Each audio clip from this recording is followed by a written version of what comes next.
우리가 하나님을 바라볼 수 있다는 것, 하나님이 우리에게 주신 크고 놀라운 은혜입니다.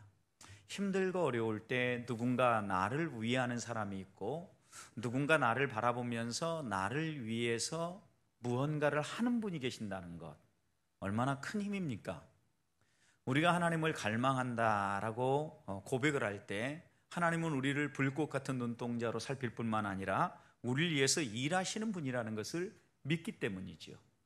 그리고 그 하나님을 갈망하고 그 하나님 앞에 나아가서 구할 때마다 하나님은 마다하지 아니하시고 반드시 응답해 주시고 하나님의 때가 되면 하나님께서 우리에게 가장 좋은 것으로, 최고의 것으로 안겨주실 것을 믿기 때문에 어려운 시기에도 힘든 시기에도 주저앉지 않고 낭망하지 아니하고 살아가는 겁니다. 우리가 지금 겪고 있는 코로나19와 같은 이런 아픔도 생각해 보십시오.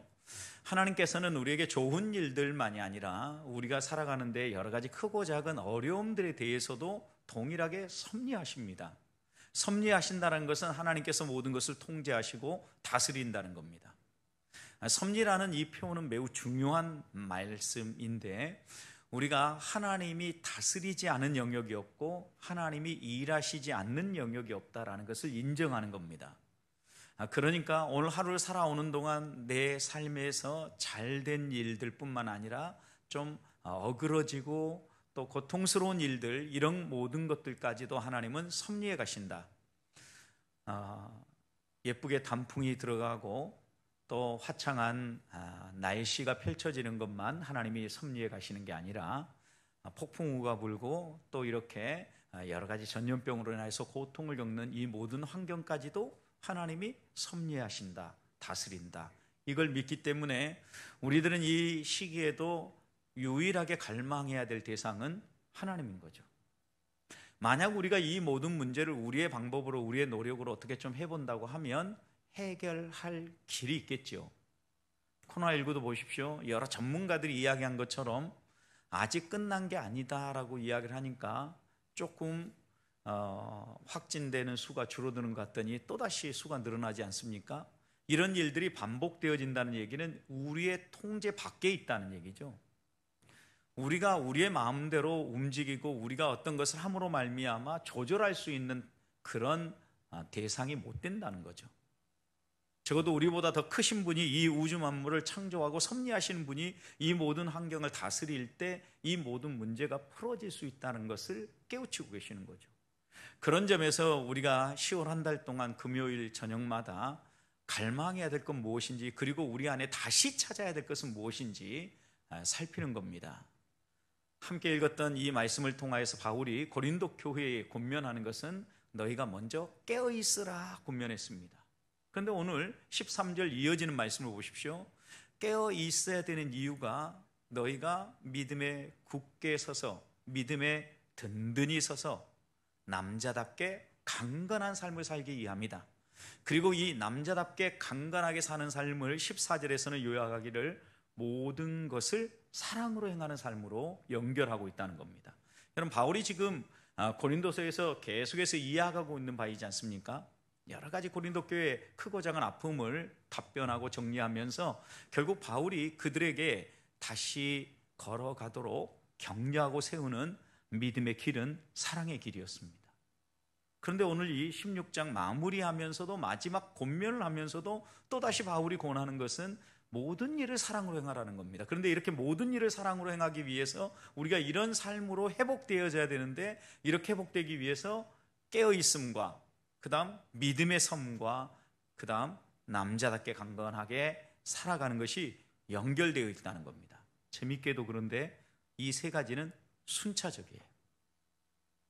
깨어 있어야 믿음의 돈독하게 설 수 있고, 믿음의 돈독하게 섰을 때 남자답게 강건하게 살아갈 수 있다라고 바울이 이야기하고 있는 겁니다. 그래서 우리가 지난주 회복해야 될 것 가운데 하나는 깨어 있음이었다고 하면, 오늘 우리가 마음에 새겨야 될 것은 강건함이 되살아나야 되는데, 열정이 되살아나야 되는데, 이 강건함, 이 열정이 되살아나기 전에 먼저 필요한 것은 우리가 지금 믿음에 서 있는가 그러지 않은가를 확인하는 겁니다. 우리가 진짜 믿음에 서 있을 때 진정한 회복이 일어나고 또 믿음 안에서 하나님 우리에게 약속하신 모든 것들이 이루어지기 때문입니다. 믿음의 토대 위에, 믿음의 반석 위에 굳게 선다는 의미가 무엇이겠습니까? 여러분, 누구에 대한 믿음이 있다는 의미가 무엇입니까?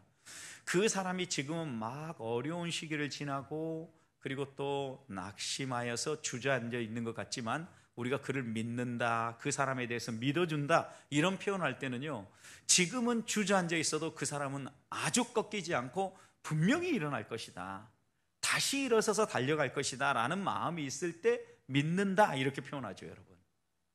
그러니까 여기에서 믿음에 선다, 믿음의 반석 위에 선다, 이 의미는 뭐냐면 우리가 살아가는 환경 때문에 그 환경이 우리의 힘을 뺄 만하고 코로나19처럼 노력하고 애써도 또 주저앉아 버리고 조금 함께 모이는가 싶었더니 다시 사람들이 두려워하고 모이지 못하러 환경이 만들고, 이런 모든 주변의 환경들이 우리를 자극하고 우리를 짓눌러도 이것 때문에 낙심하거나 주저앉아 있지 않고 끝까지 하나님이 주시는 말씀을 따라 깨어 믿음의 길을 걸어간다. 이게 뭐예요? 믿음에 서서라는 의미예요. 우리가 하나님 앞에서 믿음에 선다라는 것은 외부의 환경에 의해서 흔들리지 않는다는 의미입니다. 우리가 살아가는 이 세상에서의 삶이 단순히 우리의 열심과 우리의 노력으로 또 다른 말로 표현하면 우리의 육신의 힘을 가지고 싸우는 싸움이라면 실력을 갖추고 또 그 다음에 힘을 기르고 또 싸울 수 있는 어떤 무기를 우리 안에 장착하기 위해서 애를 써야 되겠죠. 그런데 우리가 살아가면서 특별히 신앙의 싸움은 영적인 싸움이라고 얘기합니다. 영적인 싸움이기 때문에 혈과 육에 대한 싸움이 아니고 세상 권세자들과 정사, 권세, 곧 악한 영들과의 싸움이다, 이렇게 이야기를 하지 않습니까?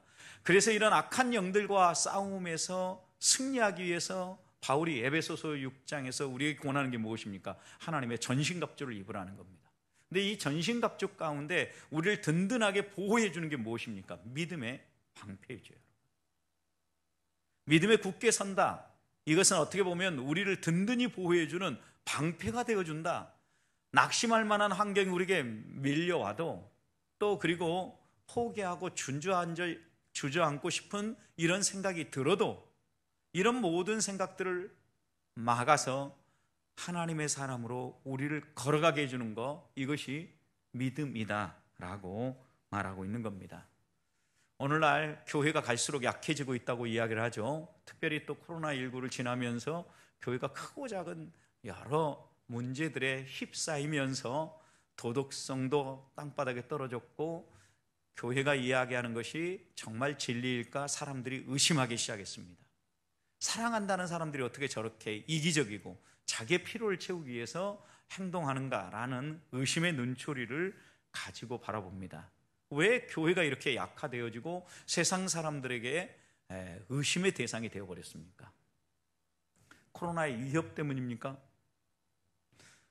경제적으로 어려우니까 교회도 어려워서 이렇게 되었습니까? 여러 가지 우리가 먹고 살고 그 다음에 세상에서 풀어가야 될 과제들이 많아서 그것을 해결하기 위해서 분주하게 뛰어가기 때문에 이런 삶의 분주함이 우리를 그렇게 만들었습니까? 또 세상의 악한 문화와 유혹이 결국 우리를 흔들어서 교회를 선한 영향력이 나타나지 못하도록 막아서고 있습니까? 분명히 이런 것들이 이유예요. 이런 것들이 교회가 지금 약화되어져 가는 하나의 영향력들이에요. 그런데 여러분 곰곰이 생각해 보죠. 성경은 이런 것들 때문에 교회가 약화된다고 이야기하지 않고 교회가 흔들린다고 이야기하지 않아요. 교회가 흔들리고 교회가 도전받을 때에는요, 믿음에 서지 못하기 때문이에요. 결국 교회가 선한 영향력을 잃어간다, 교회가 약화된다, 이 의미는 우리가 믿음에 흔들리고 있다, 믿음에 견고하게 서지 못하는 것, 이것이 결국은 오늘 교회의 가장 큰 아픔이고 교회의 문제라는 뜻입니다. 그래서 바울은 우리가 회복해야 될 것을 이야기하면서 깨어라, 그리고 난 다음에 우리가 꼭 되찾아야 될 것, 경각하고 깨어서 너희가 취해야 될 건 뭐냐? 믿음 위에 서는 거다라고 당부하고 있는 겁니다. 바울은 고린도서에서도 곳곳에서 얘기합니다. 고린도전서 11장 23절 성찬의 본문이었죠. 이 본문을 주면서도 바울은 이렇게 얘기했어요. 내가 너희에게 전한 것은 주께 받은 것이다. 내가 만들어내거나 내가 지어낸 것을 너희에게 전한 것이 아니라 주께 받은 걸 내가 너희에게 전달했다. 복음의 요약이라고 하는 부활장인 고린도전서 15장 3절부터 5절이 복음 중에 복음, 초대교회 당시에 그리스도 찬송시라고 불리는 요약본입니다. 그런데 이 15장을 시작하면서 바울은 이렇게 얘기했어요. 형제들아, 내가 너희에게 전한 복음을 너희에게 알게 하노니 이는 너희가 받은 것이요 그 가운데 선 것이라. 여러분, 고린도 교회가 지금 받고 마음속에 새기고 그것 붙잡고 살아가고 있는데, 그것이 뭐냐? 주님이 주신 것이고 주님이 말씀하신 것이고 복음이다라고 이야기하고 있어요. 예수님이 우리를 위해서 십자가 위에서 죽으신 거, 이게 복음이죠. 복음의 요약. 예수님의 육신의 동생이며 예루살렘 교회의 영적 지도자였던 유다, 가룟 유다 말고 예수님의 동생 유다, 그리고 예루살렘 교회의 영적 지도자였던 유다는 여러분이 알고 있는 계시록 바로 앞에 있는 유다서를 쓴 저자예요. 이 유다는 유다서 1장 3절에서 사랑하는 자들아, 우리가 일반으로 받은 구원에 관하여 내가 너희에게 편지하려는 생각이 간절한 차에 성도에게 단번에 주신 믿음의 도를 위하여 힘써 싸우라는 편지로 너희를 권하여야 할 필요를 내가 느꼈다 그랬어요. 여러분, 단번에 하나님이 우리에게 주신 믿음의 도를 위하여서 좀 더 힘써서 싸워야 된다. 이렇게 힘써서 싸워야 된다라고 이야기하는 이유가 무엇이겠습니까? 이 믿음이 우리의 구원의 문제와 직접 연관되기 때문이에요. 믿음이 무너져버리면 우리가 하나님께서 우리에게 주시려고 하는 놀라운 은혜와 복을 누릴 수 없기 때문이에요. 그래서 아무리 우리가 이 세상을 살아가면서 세파에 흔들리고 또 우리가 고난을 겪어도 끝까지 붙잡아야 될 것이 있다면 하나님을 갈망하며 하나님을 바라보고 하나님을 붙잡는 믿음이에요. 믿음. 그래서 믿음의 사라고 이야기하는 겁니다. 자, 그럼 복음, 십자가의 구속, 이런 걸 이야기하는 이 복음을 우리는 어떻게 요약합니까? 여러 가지로 요약할 수 있는데, 초대교회 당시 예수를 믿겠다고 하는 사람들에게 꼭 물었던 문답이 있어요. 세례문답이겠죠? 그 세례문답의 요약이 뭐냐면 여러분들이 예배할 때마다 고백하는 신앙 고백이에요. 사도신경이에요. 사도신경은 사도들이 써서 정리한 신조이기 때문에 사도신경 이렇게 이야기한 것이 아니라 초대교회에서부터 사도들이 가르쳤던 신앙의 본질과 동일하다는 의미에서 사도신경 이렇게 이름이 붙여졌어요. 그리고 이 사도신경이 쓰여진 것은 초대교회 시절에 예수를 믿겠다고 고백하는 사람들이 매 예배 때마다 세례를 받았는데, 세례를 받을 때 당신은 예수 그리스도를 믿습니까? 당신은 하나님 아버지를 믿습니까? 당신은 성령 하나님을 믿습니까? 라고 묻는 것에 답변으로서 사용되어졌던 게 바로 이 사도신경이에요. 그래서 사도신경에는 믿습니다가 3번 나옵니다. 하나님 아버지에 대해서 나는 믿습니다. 전능하사 천지를 만드신 하나님 아버지를 내가 믿습니다. 하나님 아버지에 대한 믿음 고백, 그리고 예수 그리스도, 성자 예수 그리스도에 대한 믿음 고백, 믿습니다. 그리고 마지막에는 성령 하나님에 대한 믿습니다, 믿음 고백. 이렇게 되어진 게 사도신경이에요. 여러분, 그러니까 이 사도신경은요, 우리의 믿음, 우리가 믿는 복음의 요약이라고 할 수 있는데, 그 복음은 성부, 성자, 성령 하나님에 대한 이야기라는 거예요. 하나님이 누구인가를 알아가는 것, 하나님을 바로 이해하고 붙잡고 따라가는 것, 이게 뭐예요? 복음이에요.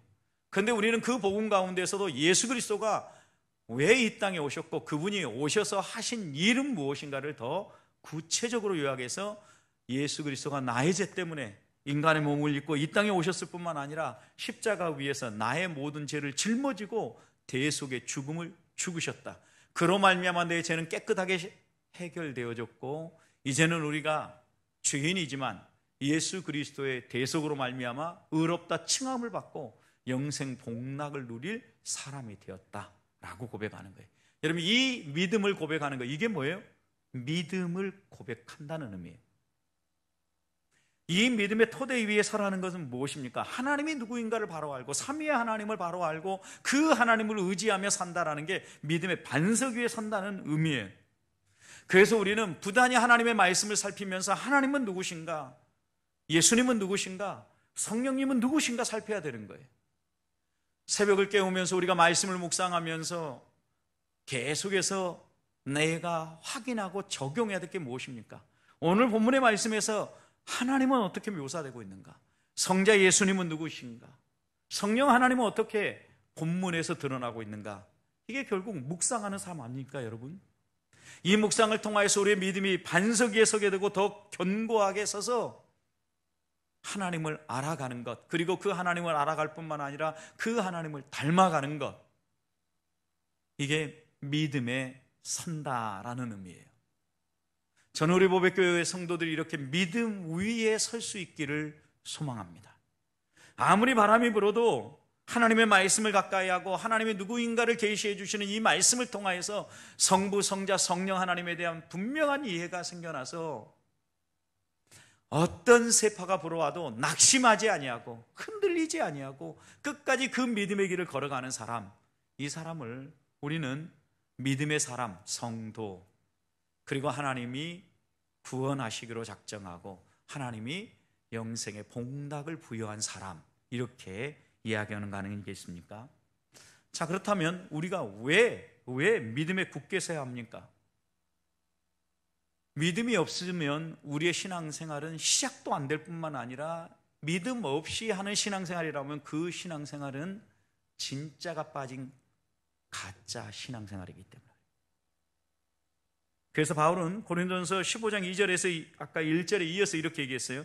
너희가 만일 내가 전한 그 말을 굳게 지키고 헛되이 믿지 아니하면, 가짜로 믿지 않으면, 진짜 믿음을 가지고 믿음의 길을 경주해 나아가면 그 다음 그로 말미암아 구원을 받으리라. 뭘 받는다고요?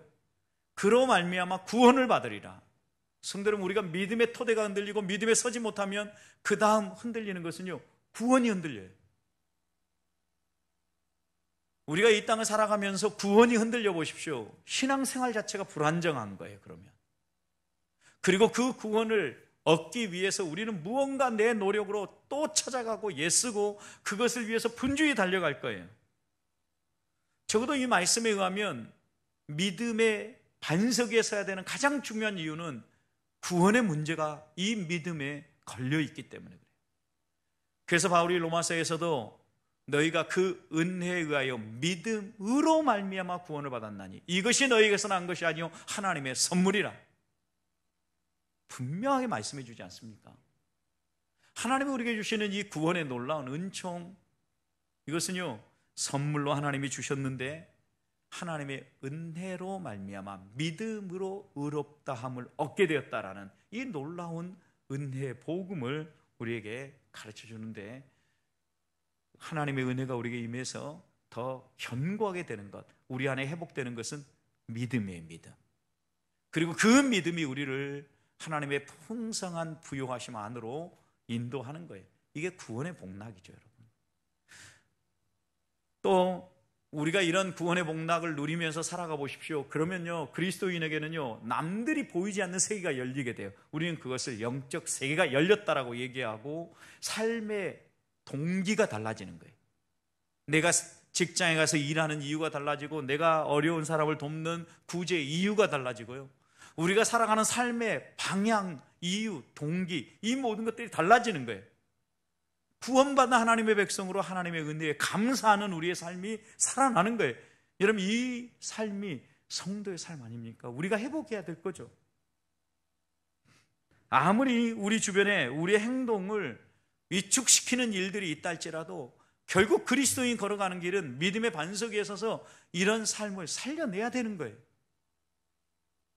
바울은 에베소서 말씀을 통하여서 우리가 믿음으로 구원 얻을 때 이 믿음의 방패를 가지고 사단의 모든 공격, 불화살들을 막아낼 때 우리가 하나님 앞에서 기뻐하고 즐거워하며 하나님의 백성으로 살아갈 수 있는 여러 길들을 이야기하지요. 그래서 우리가 이렇게 견고하게 서면 오늘 13절 후반절에 이야기하는 남자답게 강건하게 살아갈 수 있는 길이 열리는 거예요. 저는 우리 보배교회 성도들이 강건하게 살아갈 수 있기를 소망합니다. 육신의 건강함도 여기에 포함되지만 남자답게 강건하게 살아간다는 의미가 무엇일까요, 여러분? 여기에서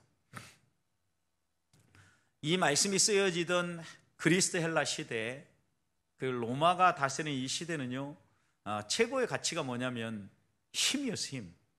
용기 있는 사람, 힘 있는 사람, 이 사람이요 진리였고, 이 사람이 능력 있는 사람이었고, 이 사람이 멋있는 사람이라고 생각하는 시대였어요. 그래서 남자답게 강건하라 이렇게 묘사할 때 그들은 바로 어떻게 읽냐면 힘 있는 사람이 되어라 라는 의미로 금세 이해하기 쉬웠어요. 그런데 성경의 가르침을 보자고요.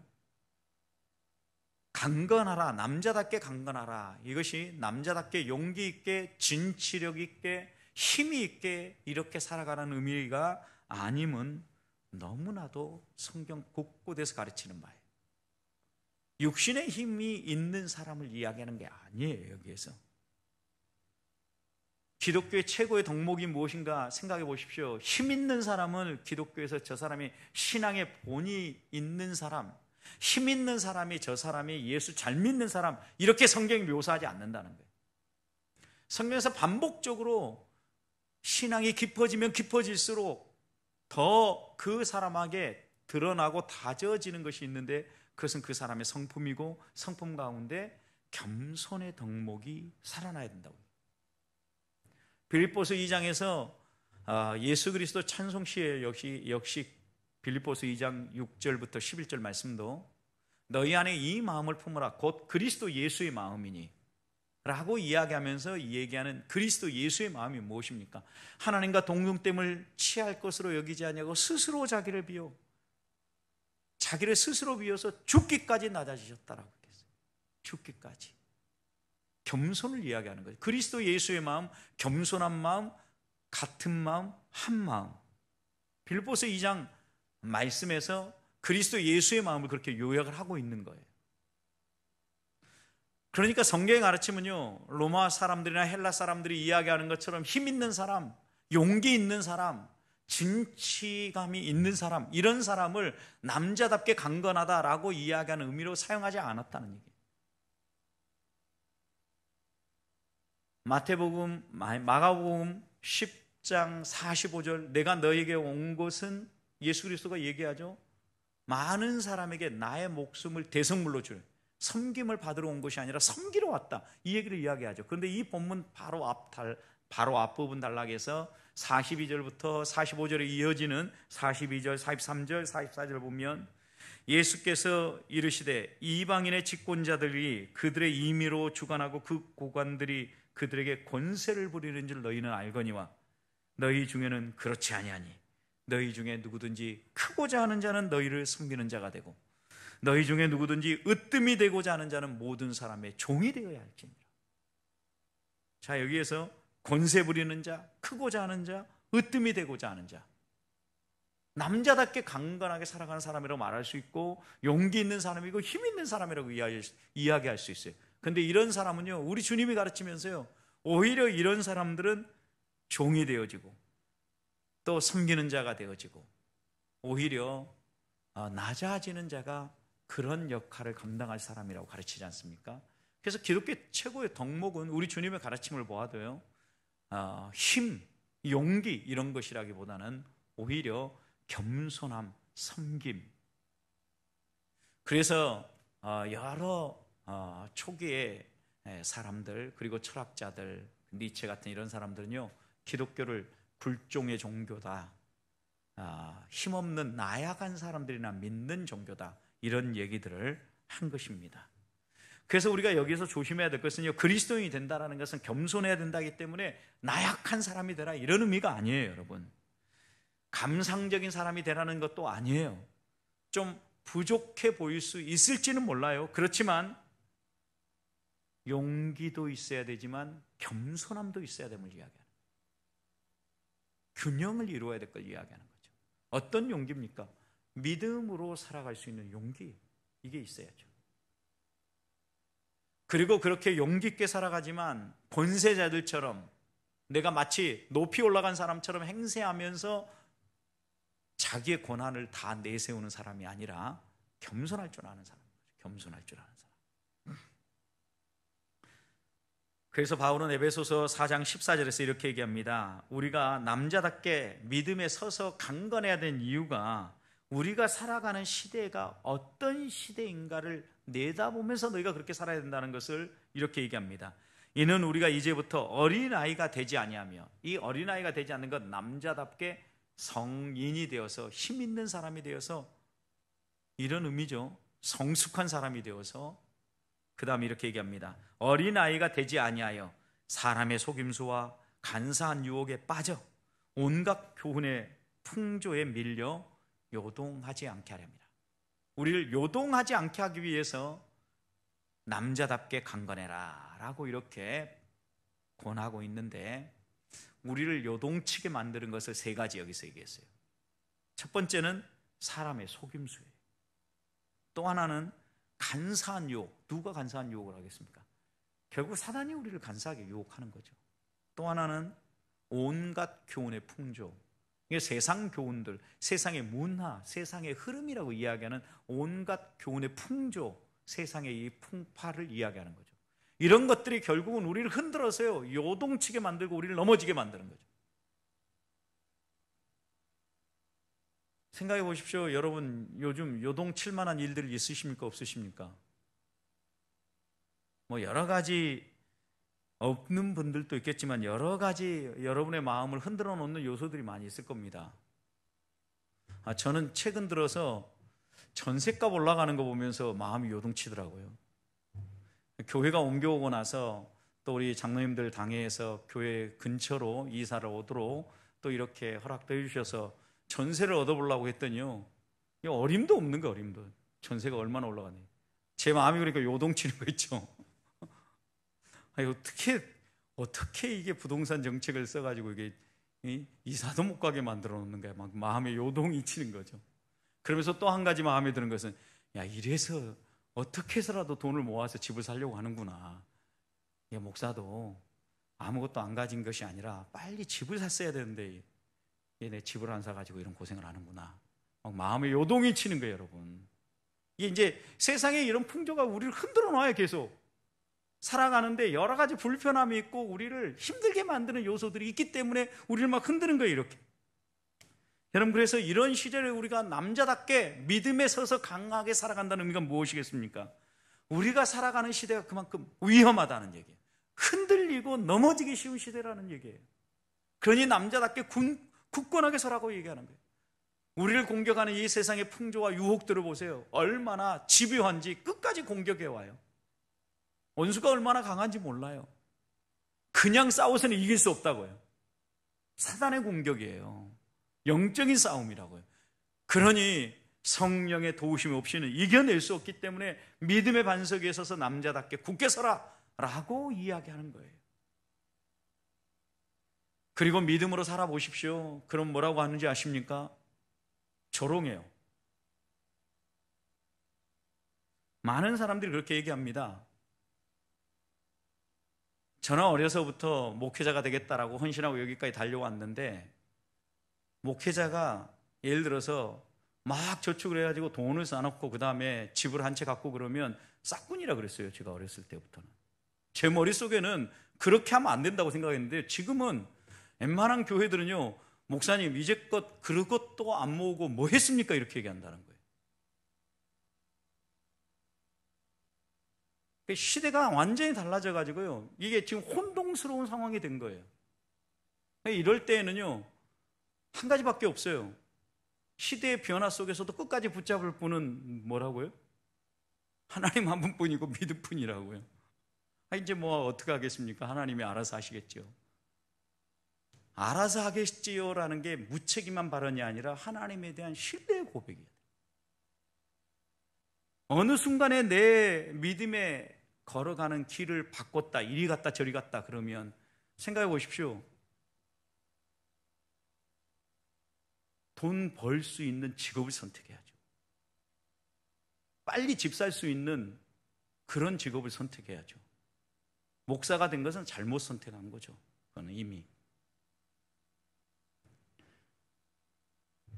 저는 이제 처음 고향교회에서 전도사 시절 말고 서울 올라와서 처음 전도사 사역을 했던 목사님이 제가 3년째 사역을 할 때 돌아가셨어요. 내 지주가 파열돼 가지고, 내 출혈이죠. 근데 그 목사님이 돌아가실 때 교회를 개척해 가지고 한 300여 명 이렇게 모이는 교회로 성장했었는데, 그때가 87년, 8년, 9년 막 이럴 때입니다. 이 목사님이 자신의 피를 팔아서 교회를 일궜어요. 선배들은 이렇게 목회를 했어요. 그래서 자녀들이 딸이 셋이 있었는데 이 자녀들에게 먹여야 될 때 제대로 못 먹여가지고요, 큰애는 코피가 나오면 코피가 멈추질 않아요. 피아노 반주자였는데 반주를 하다가 코피를 흘리면 피아노 건반에 그냥 완전히 그냥 피가 범벅이 되는 거예요. 한두 번이 아니었어요, 이게. 이런 걸 보면서 우리는 믿음의 길이 무엇인가, 우리가 어떻게 하나님 앞에 헌신하며 달려가야 할 것인가를 배우면서 여기까지 걸어왔거든요. 근데 어느 순간부터인가 완전 시대가 달라져 버렸어요. 그리고 막 흔들어 놓아요. 믿음으로 살지 못하도록. 그리고 그렇게 살면 왜 그렇게 살았냐고 조롱해요. 이런 시대가 되어버렸다고요. 여러분, 이런 시대 속에서 어떻게 우리가 끝까지 믿음의 경주를 달려갈 수 있겠냐고요. 조롱받지 아니하고. 세상에 조롱이 있다 할지라도 끝까지 달려갈 수 있는 이 길이 뭐냐고요. 왜 이런 일들이 자주 일어나고 조롱하는 사람들이 갈수록 늘어가겠습니까? 이 세상에 믿는 사람보다, 믿음의 사람보다 불신자가 더 많기 때문이에요. 하나님의 말씀을 따라서 믿음의 길이 무엇인가를 바로 알고 그 길을 걸어가려고 하는 사람보다 세상의 가치와 함께 편승해서 적당히 무늬만 그리스도인처럼 살아가려고 하는 사람이 많기 때문에 그래요. 여러분, 그러다 보니까 오늘 우리 사회의 기독교가 힘을 잃어가고 사람들의 손가락 대상이 되는 거예요. 손가락질의 대상이 되는 거예요. 우리가 회복해야 될 것이, 이럴 어려움들이 다가올 때일수록 더 회복해야 될 것이 그래서 믿음인 거예요. 우리가 믿음 안에 서서 더욱더 남자답게 강건하게 살아야 되는데, 우리 주님의 모습을 보십시오. 아무것도 소유하지 못했어요. 십자가에 처형당하면서 세상을 떠났어요. 떠나는 순간까지 당당하지 않았습니까? 남자답게 강한다라는 의미를 예수님은 자신의 몸으로 보여주지 않았습니까? 수많은 아픔과 고통을 가지고 있었던 고린도 교회를 향하여서 바울은 고린도전서 14장 20절에서 이렇게 얘기합니다. 형제들아, 지혜에는 아이가 되지 말아라. 지혜에 대해서만큼, 하나님을 알아가는 것에 대해서만큼, 믿음에 대해서만큼은 너희가 어린아이가 되지 말아라. 대신 너희가 어린아이가 될 것은 악에 대해서는 어린아이가 되어라. 저도 애들이 이제 성장하고 어느 정도 되니까 막 주변에서 이야기하는 게 뭐냐면요, 주택청약을 해라, 어떻게 하면 로또다, 어떻게 하면 대박이 난다, 막 얘기를 해요. 그런데 설명을 해도 저는 이해가 잘 안 돼요.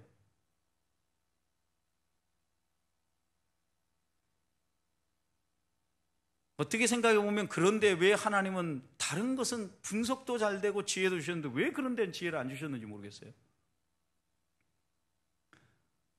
아마도 그것을 집중하고 막 연구하려고 하지 않았기 때문이기도 하겠죠. 하나님 주시지도 않았겠지만. 근데 분명히 알아야 될 것이 있어요, 여러분. 지혜, 하나님을 알아가는 것에 대해서는 너희가 어린아이가 되지 말고, 이렇게 세상의 것을 추구하고 세상의 악을 추구하는 것에는 어린아이가 되라. 성도 여러분, 생각해 보십시오. 다 그렇게 부동산에 투자하고 대박을 치고 부동산 값을 올리기 시작하니까 저 같은 진짜 서민은 살아가기 힘든 시대가 돼버린 거예요. 이사하려고 해도 이사할 곳이 없어지는 거예요. 우리 사회를 어떻게 바꿀 수 있습니까? 그리스도인답게 살아가기만 해도 세상은 바뀐다고요. 근데 언제부턴가 그리스도인들도요, 세상 사람들이 이렇게 올라가면 같이 올리고 또 이렇게 행동하면 우리도 같이 그렇게 가면서요, 주일날만 성도예요. 믿음을 잃어버린 거라고요. 믿음을 되찾아야 된다고요. 성경이 말하는 하나님, 성부, 성자, 성령 하나님에 대한 올바른 이해가 생겨보라고요. 그러면 이 세파가 불어와도 당당할 수 있어요. 남자답게 강할 수 있다고요. 하나님이 원하는 삶이에요. 오히려 이럴 때일수록 우리가 더 관심을 가져야 되는 건 진리의 말씀을 살피는 거고, 진리의 말씀 앞에 무릎을 꿇는 것이고, 진리의 말씀을 더욱더 선명하게 이야기하고 붙잡고 따라가는 거예요. 사랑하는 성도 여러분, 하나님이 원하시는 모습이 무엇입니까? 깨어있는 겁니다. 깨어서 믿음의 반석 위에 서는 거예요. 믿음의 반석 위에 서서 남자답게 하나님이 가라고 하신, 마치 바울이 부르심의 상을 향하여, 표대를 향하여 흐트러짐 없이 걸어갔던 것처럼, 아무리 세파가 불어와도, 주변이 사람들 우리를 조롱해도, 세상의 악한 풍조가 우리를 흔들어 놓아도 흔들리지 않고 걸어가는 하나님의 사람들이 돼야 되지 않겠습니까? 코로나19가 아무리 앞으로 이렇게 될 거다라고 얘기해도요, 성도들의 믿음이 회복되지 않아요.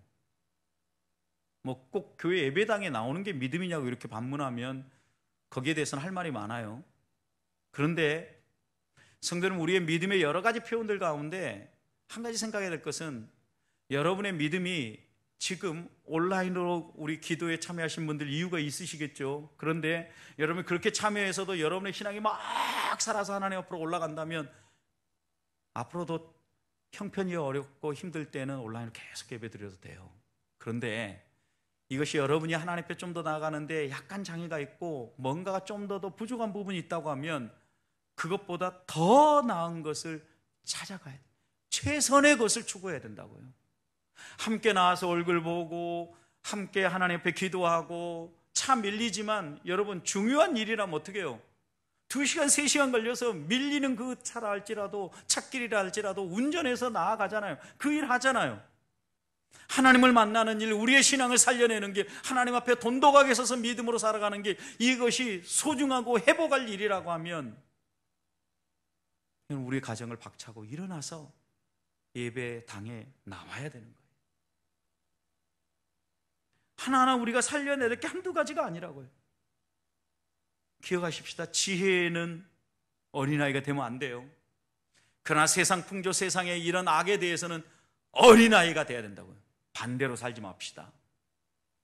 혹시 우리가 반대로 살고 있지는 않은지 다시 한번 살펴보면서, 오늘 한 해가 가기 전에 잃어버리지 아니하고 갈망하고 하나님 앞에서 정말 살려내야 될 거 살려내므로 2020년을 돌아보니까 잃어버린 한 해가 아니라 오히려 하나님 앞에 더 소중한 걸 깨닫고 하나님을 더욱 의지하며 하나님 앞으로 한 발 더 가까이 나아가는 귀한 시간이었다라고 고백할 수 있는 우리 모백교회 성도들이 되고, 또 함께 기도하는 기도의 동역자들이 되시기를 주님의 이름으로 축원드립니다.